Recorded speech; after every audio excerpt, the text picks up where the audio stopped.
Hey, welcome to um, a special series that I'm going to start doing, and it is called The Established Woman. And these are going to be leadership trainings, and I'm going to drop one a month. And I'm really excited about these. So I'm so glad that you're here. I'm so glad that you are taking the time to watch these. And I really believe you're going to get a lot of value out of it. And so I am going to jump in, but the first teaching I want to do in the Established Woman Leadership Series is called the hidden cost, actually, of being the strong one. And I want to talk about when strength becomes a trap for women who carry the weight of the world on their shoulders and they look good doing it. So I know you if you're watching this, you are a woman of service. You are a woman who cares for others, and you are the strong one. You're probably known as the fixer or the go-to girl or the one that everybody can count on or rely on.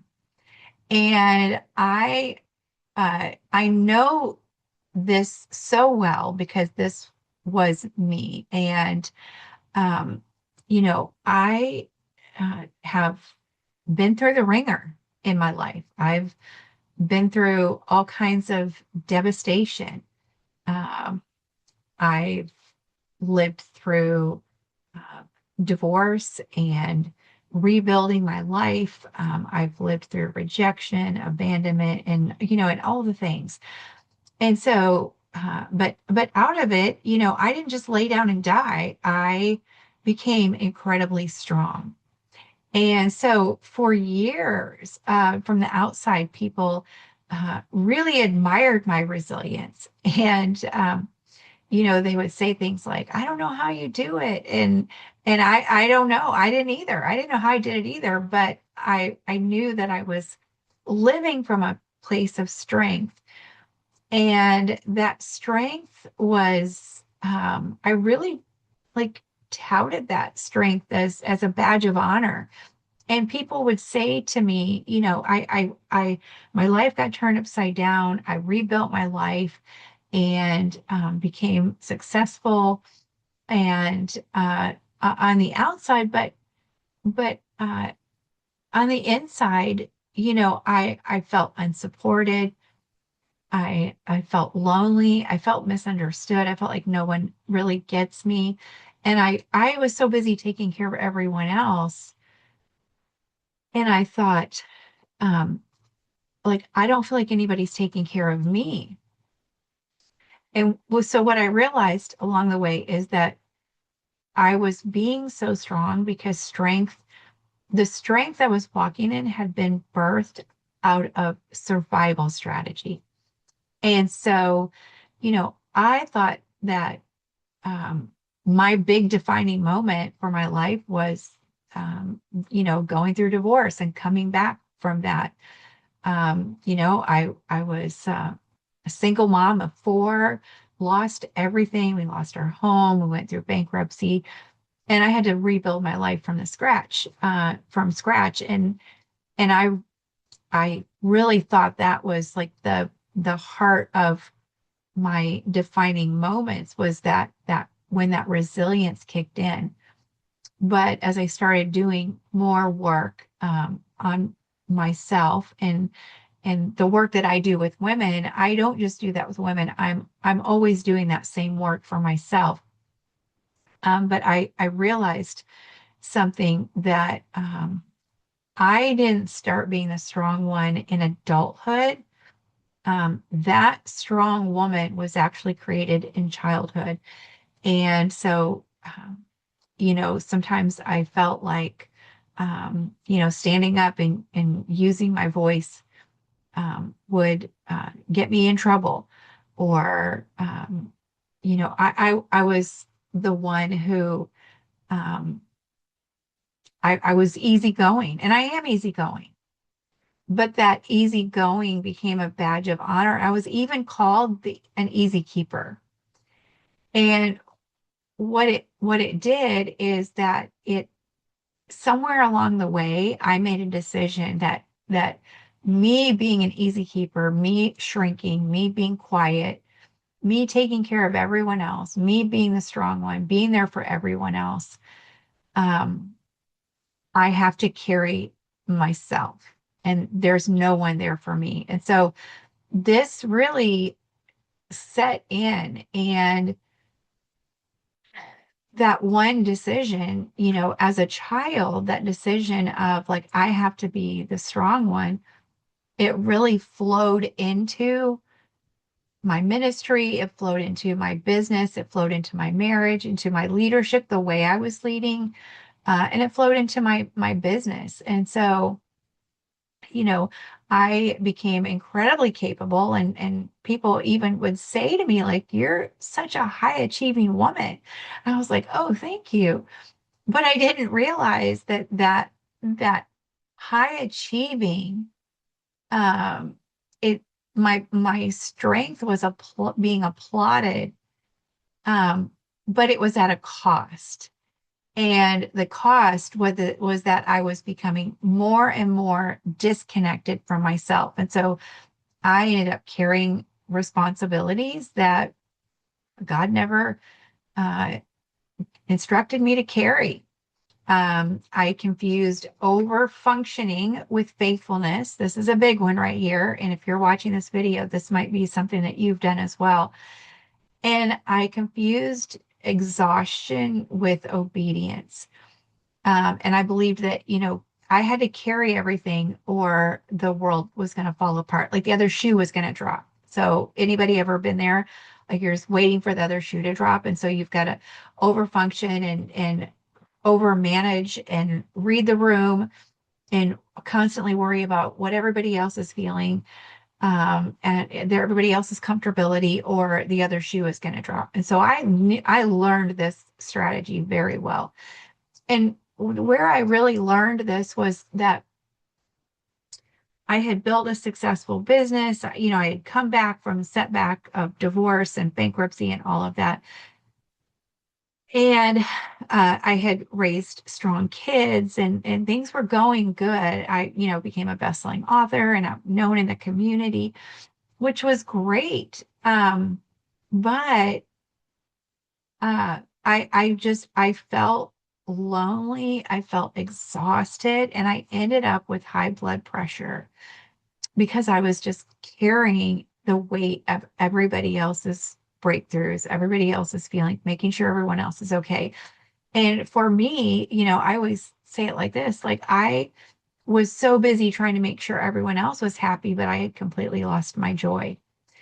And what happened was that, is some of you have heard my story, you've heard pieces of my story before, but in the good old days after my world got turned upside down, I went from living in a beautiful ranch to living on the floor of an apartment with my kids and sleeping on the floor and playing Yahtzee on the floor. And um, and so, my world got turned upside down, and I rebuilt my life.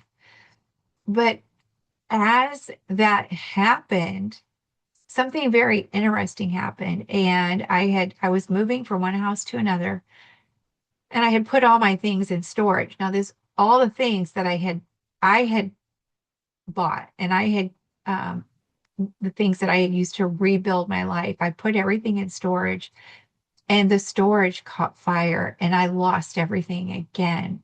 This was just a few years ago. And I ended up sleeping on the floor of an apartment again, back in the same place that I had been, after my divorce. And I was like, why is this happening to me? Because whenever you see patterns, it's important to look at patterns. And I realized that this is when I started recognizing that the foundation from which I had rebuilt my life. I had rebuilt my life, and it was great, but it was the foundation that I had built it on that was beginning to crumble. And so uh, it I started paying attention and realizing that there were other high capacity women, but they were exhausted, and they weren't exhausted because they're weak. They're exhausted because they're trying to carry everything and manage everything, things that are not theirs to carry. So I'm going to give you a couple tips here today. And I really want to give you some good tools to use um, to be able to step into a new season.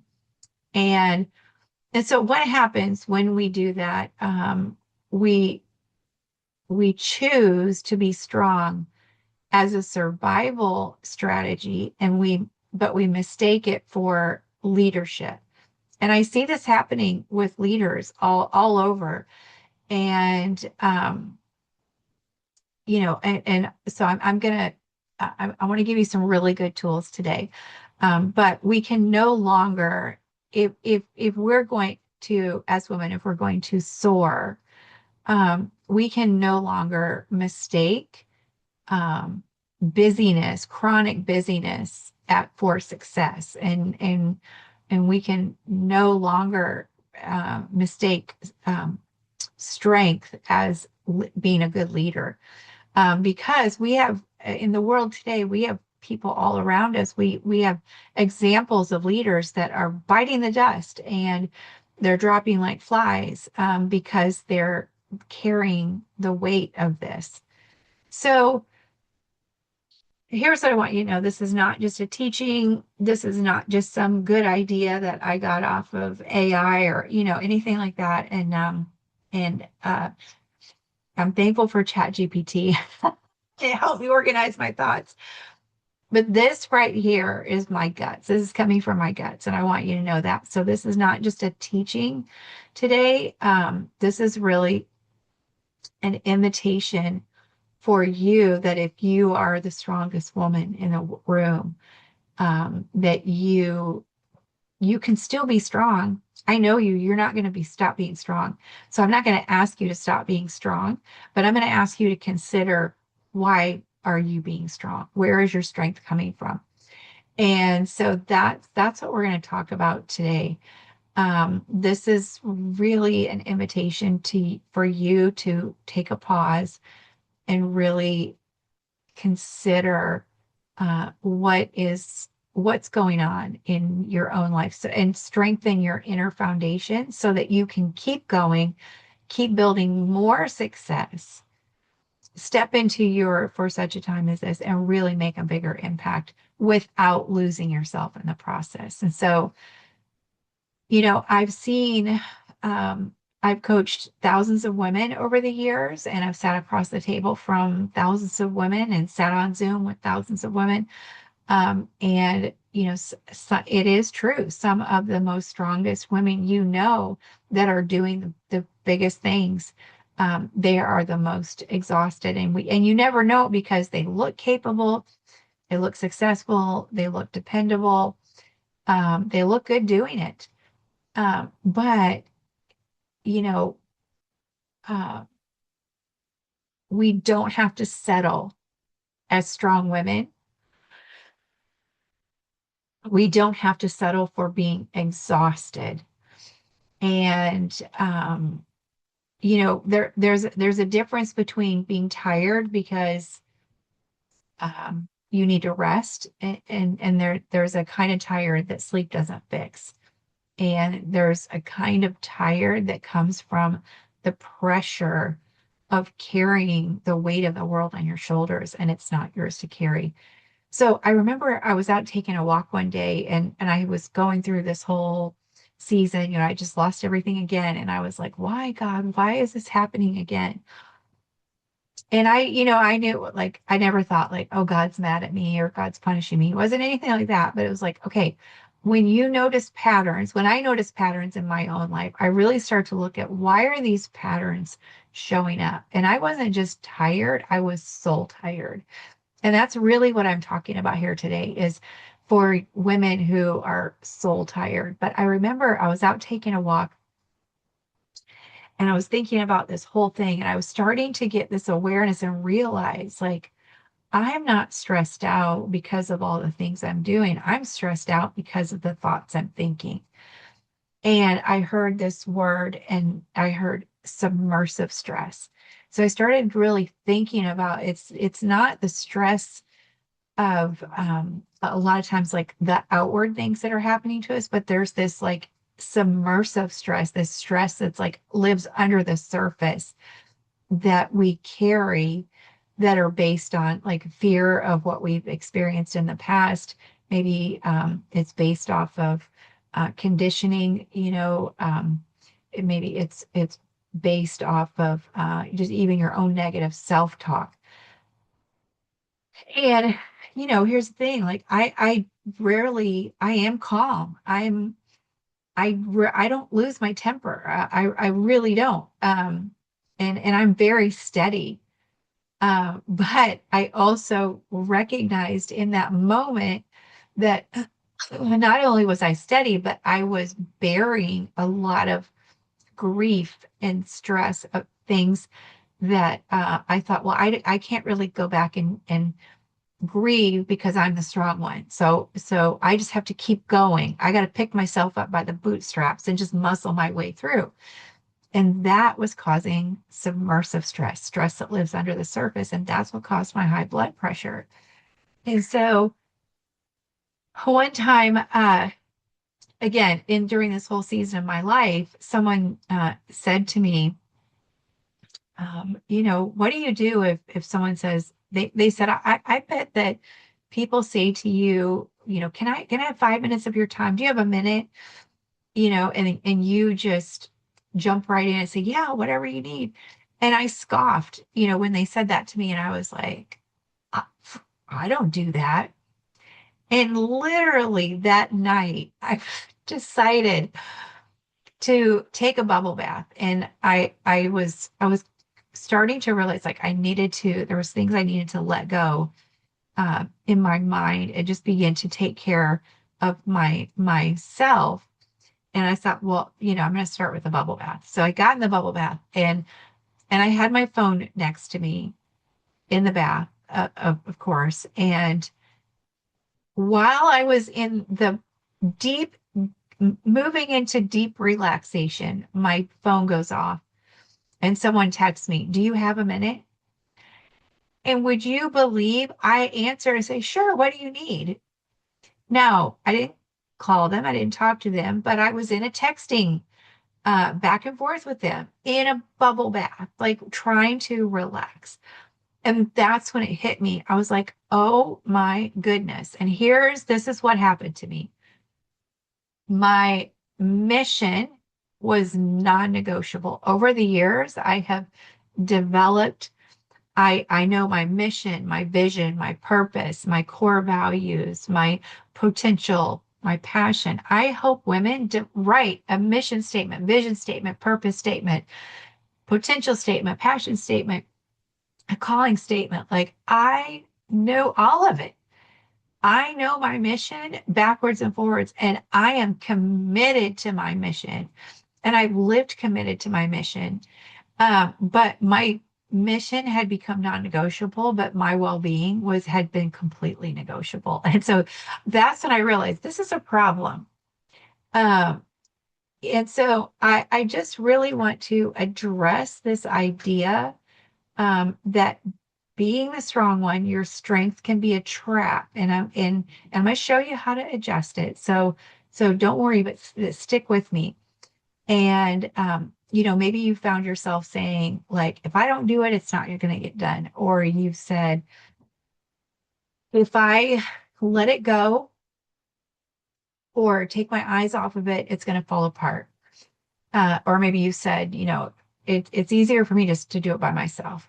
Or I really don't have anyone I can lean on. So I just have to be the strong one for everyone else and settle for no one being strong for me. But here's what I want to ask you, and that is, what if the exhaustion that you're feeling isn't coming from all that you're doing, but it's coming from the emotional weight that you're carrying, because those are not the same things. So, I've seen this over the years. I've seen, because I work with women who want to make the world a better place. I work with good women who love to serve. And over the years, there's been, different women, different stories, different businesses, different ministries, different families, different situations, but it's the same ache in their heart. Like, I'm so busy because I don't know who I am, why I'm here, what I'm here to do.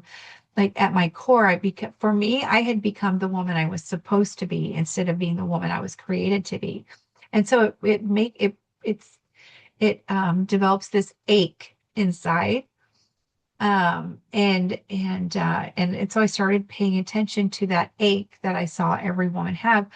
And it's really the ache that it comes from patterns, not your personality, not what you're doing, but from your patterns. And so I was, as I was thinking about my own patterns, I came up with a name, and I developed something I call the Deadly D cycle. Now, again, I did not, like read this in a book. Like, this was literally the cycle that I was in. And because I come from a long line of preachers, I know how to alliterate things, and I love alliteration. So I came up with the Deadly D cycle. Now, here's what I want you to see. I'm going to give you a couple cycles that we get caught in as women. And the first cycle being the Deadly D cycle, this cycle pulls you down and makes you want to shrink. It makes you want to hide. It makes you want to give up and get overwhelmed. And so it starts with number one, really paying attention to a decision that you made as a young child. Like, I have to be the one that carries this all. I have to be the strong one. That starts with it. That's the first D, decision to be the strong one. And so um, this was my hamster wheel, and it might be your hamster wheel too. But uh, just being able to name this hamster wheel allowed me to pay attention to where I was and then eventually get off the hamster wheel. But so you make a decision like, I have to be the strong one. And then because you're the strong one, you tell yourself things like, one day I will focus on me. One day I will take care of myself. One day I'll write that book that I feel God's called me to do. One day I'll take that trip. One day I'll launch that ministry. One day I'll launch that business. One day I'll finally have time to do what matters to me. And so you end up with delayed dreams. So the first D is decision. Second D is delayed dreams. The problem is life keeps on happening, and our dreams keep being pushed to the bottom of the list, or we put them on the back shelf. And so they end up going dormant. All right. The third D that happens is disappointment. So because we've been delaying our dreams and we've been putting, ignoring ourselves, then we feel this inner sense of disappointment. So we start looking around at life, and we start thinking like, I should have been further along by now. I should have done this. I should have done that. You start to question yourself and compare yourself and wonder, what if I would have made different choices? Or what if I would have started sooner? What if life could have turned out differently? So then you start to operate, you feel this inner sense of disappointment. The fourth D then is denial. So because we're strong, we're not going to let disappointment take us out. So we're going to deny that disappointment. We're going to push it down. We're going to get super busy and convince ourselves, we're going to say the F word. Sorry. The F word is, I'm fine. And I know you've said that, you've probably said that word before. I'm fine. And we convince ourselves that we just need to keep focusing on everybody else. We need to be the helper. We need to serve everyone else. We need to be the leader, the strong one. And so we deny all those feelings, we push it down. And then in order to help us deny, then we end up with the fifth D, and that is distraction. So um, because there's, all those emotions and things are still there, the best way as strong women for us to distract ourselves is not to sit on the couch and eat bonbons. It is to become busier and do more. So we become distracted with more doing. We take on more projects. We volunteer more. We serve more. We work more. We carry more because staying busy feels safer than slowing down long enough to really identify those deep disappointments and the ways you've been distracting yourself. Then you end up with the next D, and that's you end up depleted. And you know what I mean, ladies. Our body does keep score, and our heart keeps score. And so, we can't live that way forever. So we end up exhausted, overextended, pouring from an empty cup, and we end up just depleted. I said this to a leader the other day. I said, just because you're a leader who serves everyone well does not mean that you um, do not need to be served as well. And we have to use our voice and say, hey, I need help here.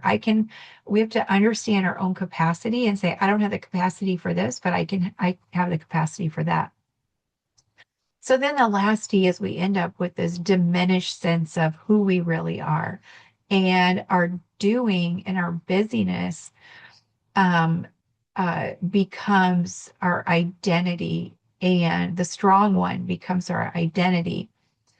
And so we actually forget who we actually are. So now we're not doing things because of our calling. We're doing things because we have to be the strong one. So we lose that sense of who we are, what we wanted, what matters most to you, and what God placed in your heart. And so then your confidence shrinks, you shrink, your dreams shrink, and it just the only way off is just to just to the only way out of the deadly D cycle feels like just to get back to what's comfortable and shrink and play small and settle and abandon possibility. But we don't have to do that. So, one of the things I love, there's in the Bible, it talks about the second greatest commandment is to love your neighbor as yourself.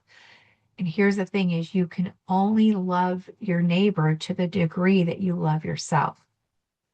And so self-love, self-care, paying attention to your own capacity, your own heart, those things are not selfish. It actually makes you more selfless because when you're not focusing on grinding and just like being stuck on this hamster wheel, you can focus more on other people. And so there is this aspect of that getting off the deadly D cycle is an act of love to others. And as corny as it sounds, like putting the mask on yourself, it is true. We have to put the mask on ourselves and make sure that we're not operating from the deadly D cycle because it pulls us down. Now, there is another cycle that we can get caught in. If you are not in the deadly D cycle, you're probably in what I like to call the grind cycle. So this, after I got off the deadly D cycle and I became successful and, all the things, this is where I was when I lost everything the second time. I was stuck in the grind cycle. And, um, and so, you know, when life gets hard, we don't quit, we don't collapse. We go harder, we become more responsible, more dependable, more productive. We rescue others, we overfunction, we ignore our own needs, and we convince others that we'll rest later one day. So you can see where the grind cycle is similar to the deadly D cycle. But the thing about the grind cycle is the deadly diesel circle cycle pulls you down, but the grind cycle pulls you higher into more success, and it feels heavier. And so you end up doing more. So The grind cycle is a little more sneaky because you look successful, and it can look like revenue, visibility, responsibility, leadership, impact. People admire you. But internally, I like to call this one is not the hamster wheel. This is the never-ending treadmill that it feels hard to get off of. And so the G in the grind cycle is you go, go, go, go, go. You're constantly producing, moving, performing, solving, and slowing down feels dangerous. And somewhere deep inside, you feel like if I stop, it's all going to fall apart. And this is, I believe, where the hustle culture was born out of.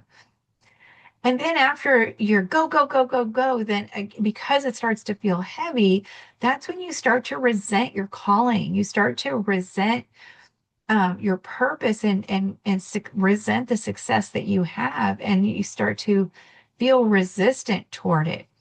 And the like what you actually prayed for starts to feel too heavy. And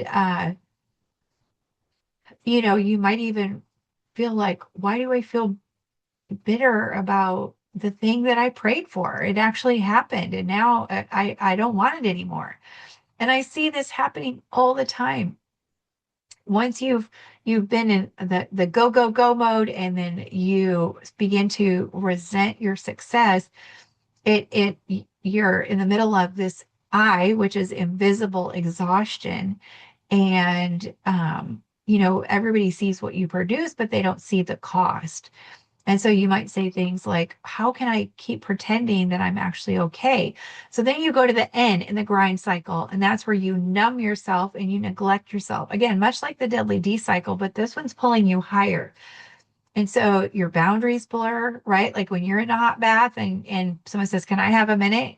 No, your boundaries blur, your body gets ignored, your desires get buried, your inner peace gets pushed to the bottom of the list.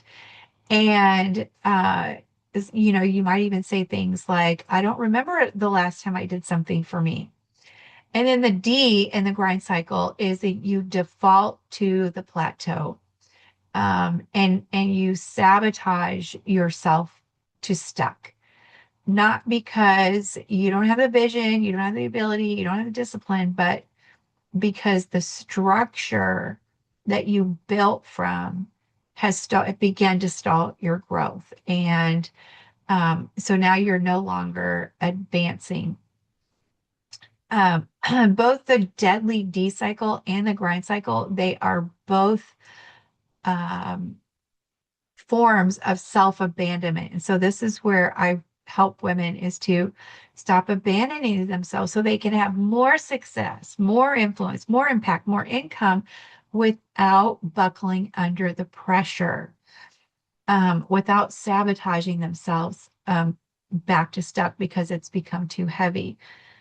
You know, I grew up in a Christian home, and could say the Beatitudes backward and forward. I knew my identity in Christ, but I didn't know my identity as a woman. And so here I knew my identity in Christ. I knew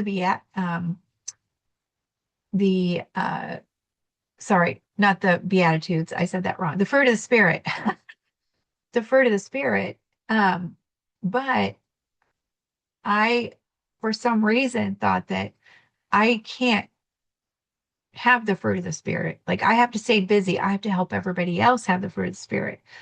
And so, like the fruit of the Spirit is love, joy, peace, patience, kindness, goodness, self-control. I think I might have left one out, but like how loved do you feel? How much peace do you feel? Have you lost your joy?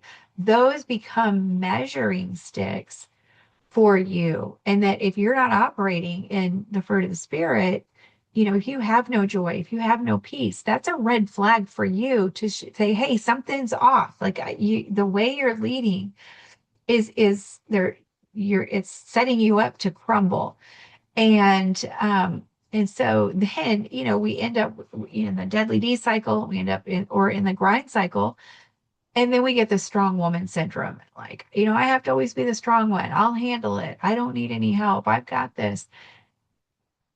Oh, and I almost feel exhausted just, talking about all this. But I know this so well because this is where I was living.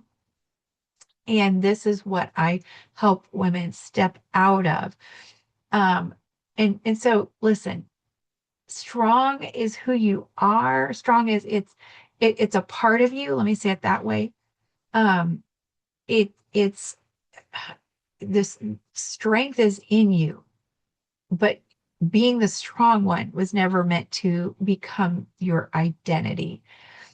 And so, you know, you have to go through a season of really looking at where am I at? Why do things feel so heavy? And sometimes strong women are some of that grief that they're pushing down is grieving the woman that they lost, the real version of them. I have women say me tell me all the time, like, I used to be confident. I don't know where that went. I have no confidence now. And so we start to grieve the woman that we know we're called to be and that we might have even used to have been her. So here's what I'm going to tell you, and I'll start to wind this video up, but your why is more important than your what. Now, I have 7 grandchildren and I love them dearly. Now, if I was walking up to a stoplight and we were taking a walk with all 7 of my grandkids, from 13 down to 2 right now is where they're at. If we're walking up, taking a walk and we walk up to a stoplight, and all of a sudden I just start shoving them to the ground, am I a good grandma or am I a bad grandma? Oh, we don't know until we know why. If I just shove them to the ground for no reason, I'm a pretty bad grandma. But if there was an out of control car that was coming for them, then guess what? And I shoved them out of the way. I'm a great grandma. So the why is more important than the what. And that's exactly what I want you to walk away with today. Why you're being the strong one is more important than you being strong. And so, if you are just saying, like, I have to carry it all, it's all on me, that's different. But if you're saying, I am strong because I'm faithfully caring for what God has placed in my hands, and that is requires strength, that is stewardship. So there's a difference between being strong as a survival strategy and being strong as stewardship. And so that is the shift that every strong woman is going to have to make. And so one creates anxiety and the other creates peace. One leads to burnout and the other one leads to being sustainable, really having a sustainable call in your life that goes the distance and allows you to leave a legacy that impacts generations. So why have you become the strong one? Why have you felt like you have to do it all yourself? And so these are some questions that you do have to answer. And so I believe what I do is I help women develop what I call the crown architecture. Um, because I don't think you need another planner. I don't think you need another productivity system. I don't think you even need another morning routine.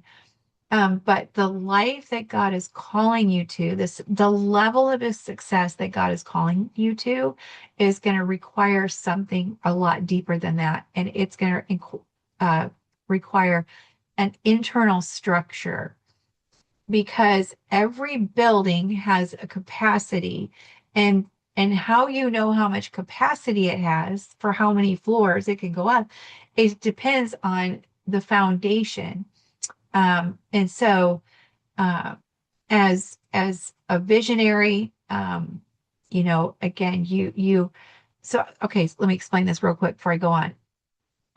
As a visionary, uh, you not only I know you probably have the ability not just to carry this vision, but also you've been building this vision. And so what happens is we all have this inner foundation. This is our why. It's our belief in our abilities, belief in our value, our worth, and it's our authentic who we are, why we're here, what we're here to do. And so what happens is most women have not done this inner foundation work. And so what happens is but they have a big vision. So they begin to build this big vision, and they end up building it bigger than their inner foundation. So when you build your vision bigger than your inner foundation, you have to sabotage your vision to fit back on the size of your inner foundation. So the job, if you want to keep going, the job is not to quit building your vision.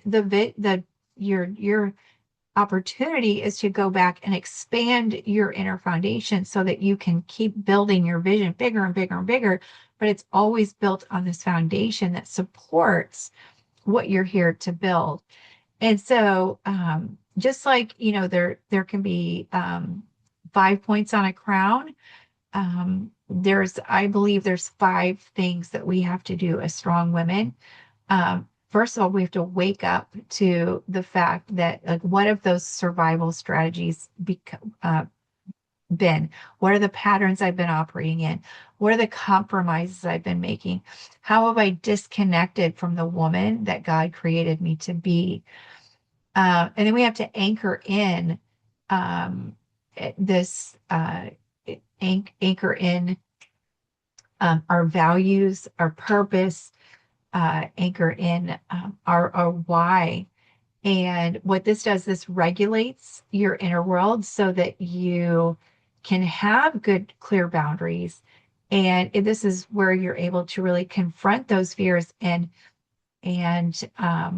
release those survival patterns. So a lot of women that come to me, they have these like secret fears, and they say, I really have fear of this or fear of that, fear of being judged, fear of being rejected, fear of being seen, fear of like failing, those kind of things. And a lot of times we think of fear as the opposite of faith, but fear is not the opposite of faith.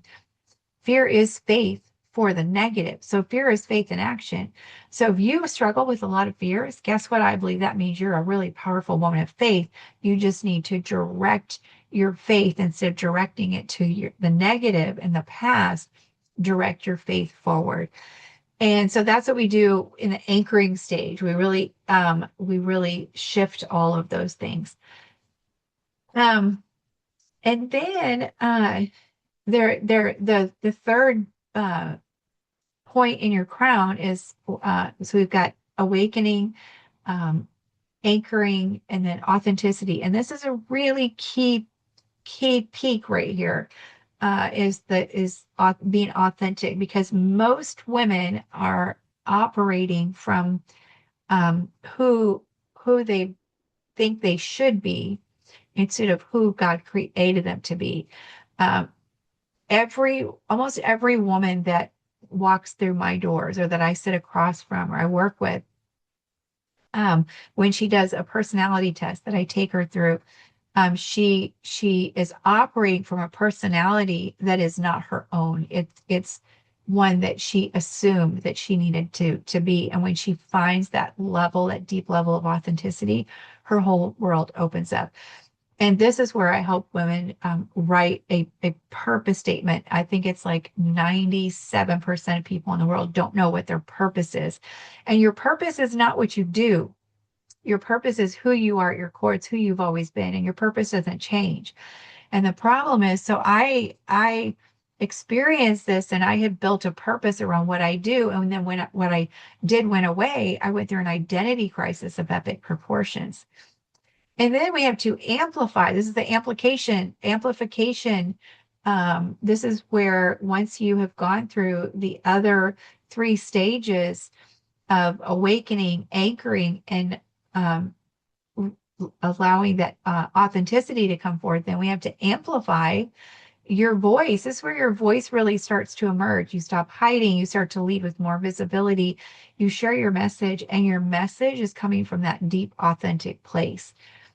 And so, and then the 5th point on your crown is alignment. We make sure that you are aligned with with uh, you're not abandoning yourself anymore, that you're not leading um, that is in a way that's going to lead to collapse.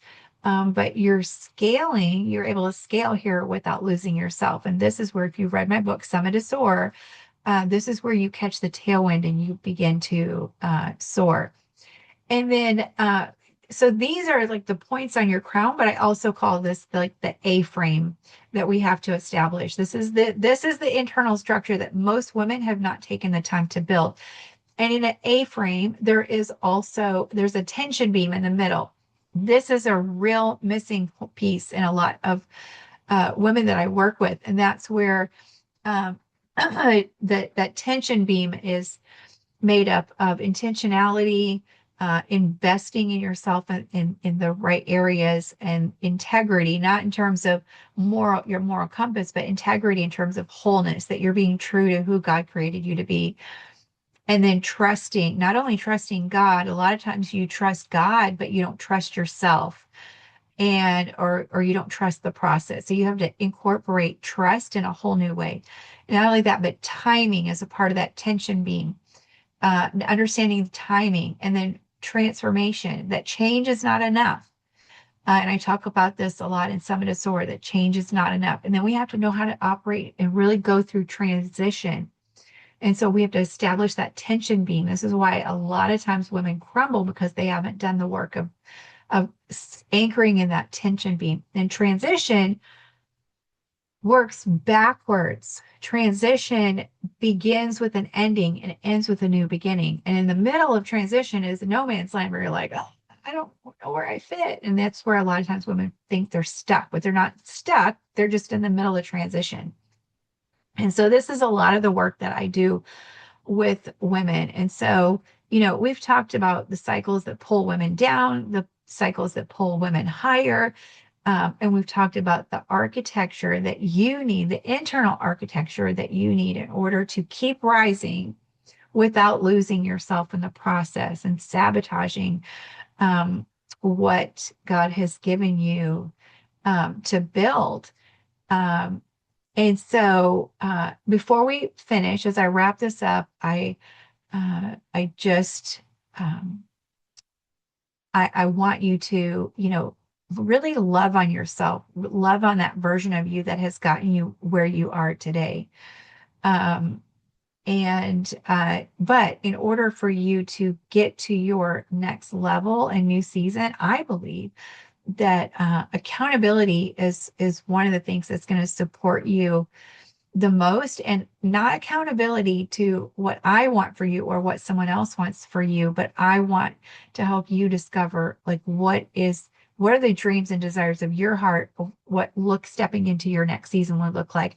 And then let me hold you accountable to the dreams and desires of your heart, so that you can quit going in these cycles, so that you can quit being stuck just feeling like I have to be the strong one, I have to carry it all myself.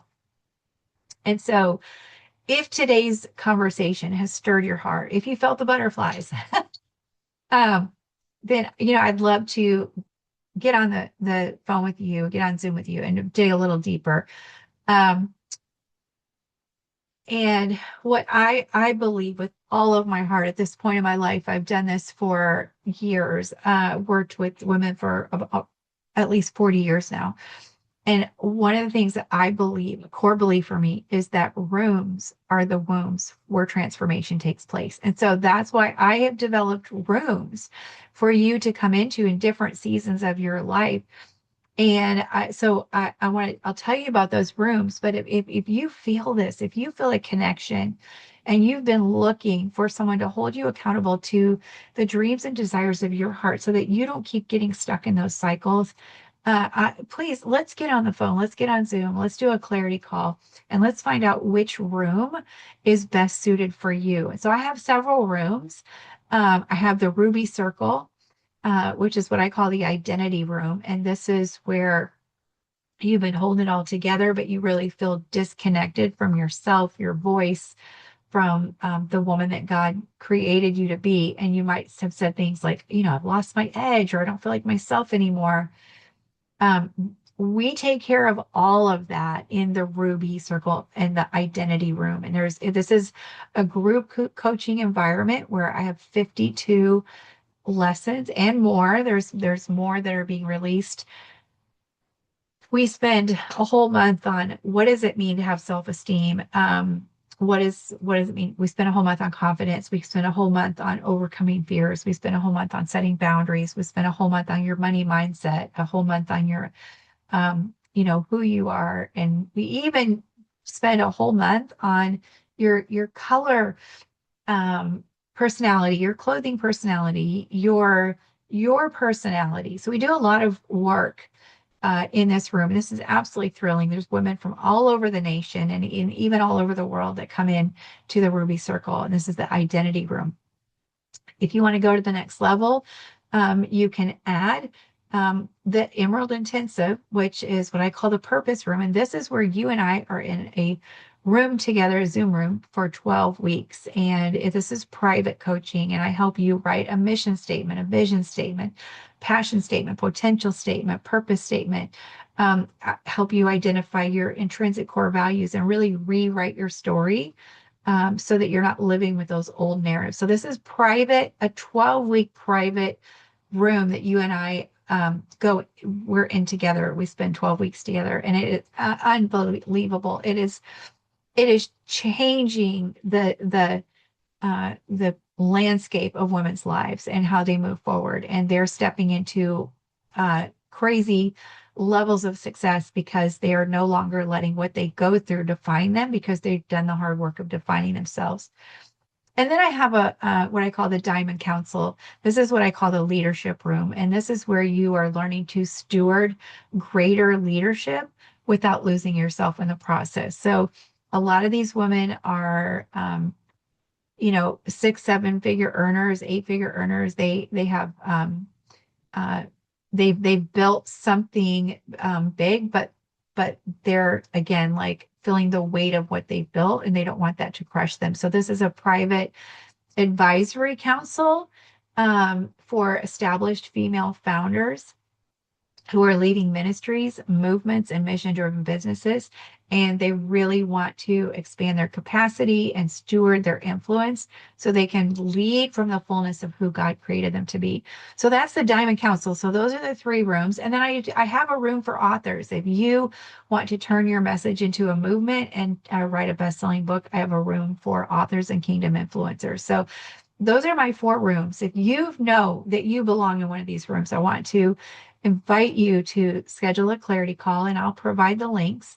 No matter where this video lives, I'll make sure there's a link for a clarity call somewhere so that we can get on the phone and see which room is right for you. I hope that you have enjoyed this training. I would love to hear from you. What are your biggest takeaways? What did this do in you? What decisions are you making today as a result of this video? And I want to tell you that you have been summoned to soar. Have a great day. I love you.